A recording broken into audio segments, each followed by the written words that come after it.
What's up? Today I'm going to talk about the process of milling lumber. And while that might sound a little rudimentary or elementary to some of you, I'm making this video because when I first started working with hardwood lumber that I purchased as rough sawn lumber and I had to mill it down, I had a ton of questions and I made a ton of mistakes. I'm hoping that this video can help you. It's actually not as simple as just running a piece of lumber through the planer. In fact, that does very little for the milling process unless you prepare with some other steps first. So let's talk about the entire process, start to finish, of milling lumber. For the sake of this video, we're going to use this piece of lumber, and this is a piece of Peruvian walnut. It's a lot cleaner grain than dark walnut, American black walnut, and there's less sapwood. It's more hardwood. I just like the color of it. I use it on a lot of projects. We're going to use this piece, and just to kind of cover the basics, this is the face grain, or what I'm calling the face grain. This is the edge grain. All of this is considered long grain because it runs the length of the wood, and then this is the end grain. So just some things to keep in mind with your material as we work through this. In order to mill your own lumber, you will need both a jointer and a planer or a thicknesser in order to get the best results. This is a jointer. It's a 6-inch wide Powermatic helical head jointer. And what helical head means is that instead of these blades being straight knives, they're individual carbide tip blades that are installed and fabricated in a spiral pattern. So when milling up the lumber, the first thing that we need to do is to get one face, again the face grain, the long width portion, one face to be completely flat. If I were to just take this piece of ash or this piece of Peruvian walnut and run it straight through the planer, all the planer is going to do is ensure that both faces are parallel to each other and the uniform thickness. It is not going to get it flat. So for example, if this board was curved, it would be a uniform curve and the faces would be parallel to each other, but it's not going to be flat. It's still going to be bowed, twisted, warped, or any other wood defect that you're running into with your material. So we're going to use the joiner to get one face of the material completely flat. With the joiner, many people do not have a super wide joiner because they are very expensive. In fact, that's why I have a 6-inch joiner. You can still joint or face joint or make the milling process work with a 6-inch wide joiner, even if your material is wider than 6 inches. So for example, this Peruvian walnut material is it's quite a bit wider than 6 inches. And I'm going to show you how you're able to mill up this piece of material even with a 6-inch wide joiner. So as you can see, the joiner is only a 6-inch wide joiner, so these blades do not run off the edge of the bed. This piece is wider than that. What you're going to do is ignore that for now and go ahead and run this piece through here in order to get one face flat. Again, it's not going to do the entire width. It's only going to do this much because that's where the blades stop. But I'll show you in the next step how to address that. Just run your piece through as it is on one face.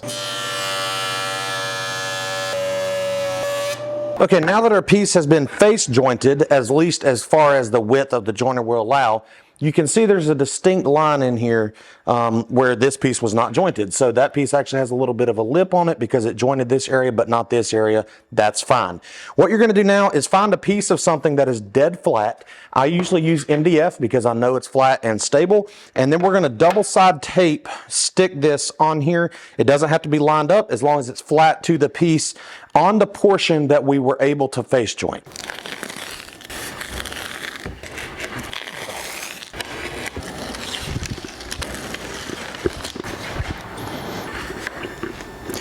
Okay, now that this is attached, you can flip this over and use this flat surface that's going to be a reference to run through the planer. By doing that, you're essentially using the planer to face joint this edge. After that's flat, flip it back over. Again, that edge will be completely flat. Finish planing off this little lip on this side.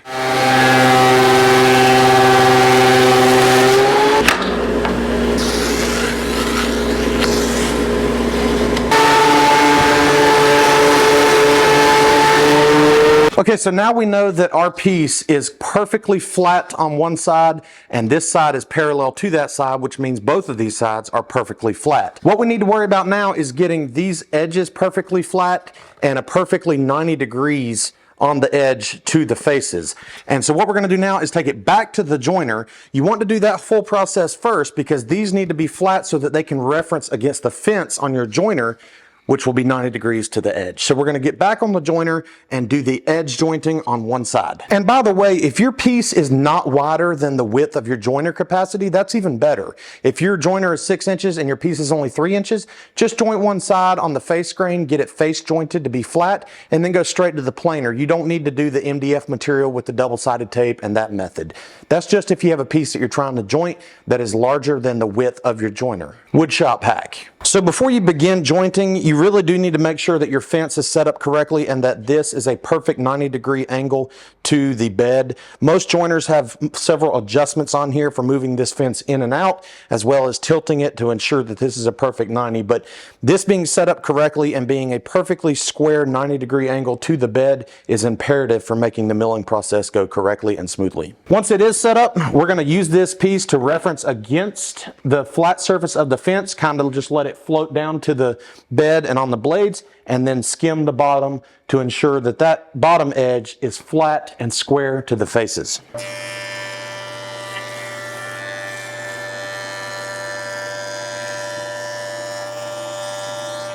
One tip that I kind of use to eyeball it and double check that it is square and flat is I know that this cast iron bed is super flat because this is a high quality jointer bed, but you can eyeball the bottom of this where the seam of the wood meets the bed, and if there's no gaps or anything, then you probably know that you're pretty flat.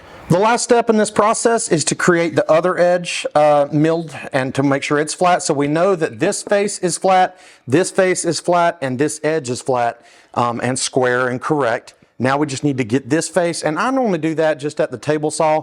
In fact, if you're milling down certain parts to final dimensions, now's the time to do that. So instead of having a wide piece, if the project you're working on required you to have 2-inch wide pieces, then you would just set your fence and now rip them down to 2 feet wide or 2 inches wide to get all your parts. But if you just wanted a piece of lumber that is milled up and correct on all 4 edges, that would be considered S4S, which is surfaced on 4 sides.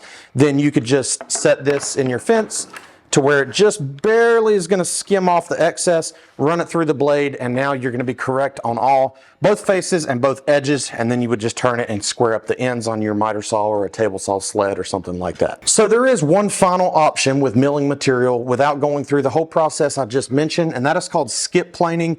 Basically, instead of milling up each face and edge jointing it, if you do not have a jointer at all, you can skip plane it if you just have a planer. And basically, if this is a rough piece of lumber not milled up, you just run it through the planer, take it out, flip it over, run it through, and you're going to flip it every other time, lowering the planer ever so slightly. So that is an option to get at least 2 surfaces relatively flat if you only have a planer and not a jointer. And then you could always joint the edges with a jointing jig on the table saw. In fact, I have a video on making one, which I'll link up in the corner, but that is an option that you can do. It's just not going to be maybe not quite as accurate as the process discussed in this video. Okay, so I hope that information helped. Again, you might already know how to do this. I just thought I'd make a video because I had no idea how to do this when I first started woodworking.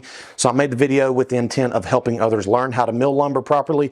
You don't always think that milled lumber is super important until you're trying to do some complex joinery or fit pieces correctly to the project size.